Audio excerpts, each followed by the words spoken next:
بسم الله الرحمن الرحيم. اللهم صل على محمد وعلى آل محمد كما صليت على إبراهيم وعلى آل إبراهيم.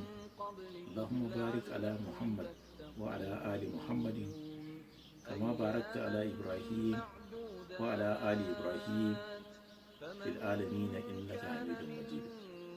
mai girma waziri, masu girma hakimai da 'yan majalisar sarki, masu albarka hausawa mazauna kasashen turai, kuna masu farin ciki tare da yi wa Allah subhanahu wa ta'ala godiya kan wannan baiwa da ya mana ta shiga watan Ramadan, watan albarka.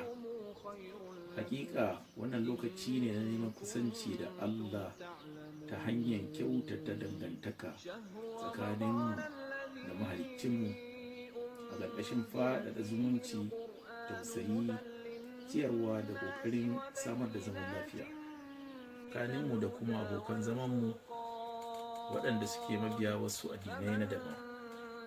Da wannan nake kira akan kowannenmu ya zama mai amfani da wannan lokaci wajen bauta wa Allah da ƙara dagewa wajen ayyuka managarta da za su kusanta mu da Allah, mu kuma zama masu haɗin kai kamar yadda aka san mu, tare da taimakon juna a kowane ɓangare na rayuwa.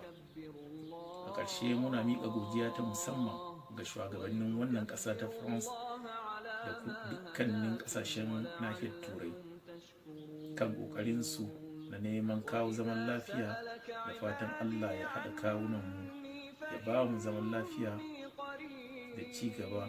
Amin summa amin.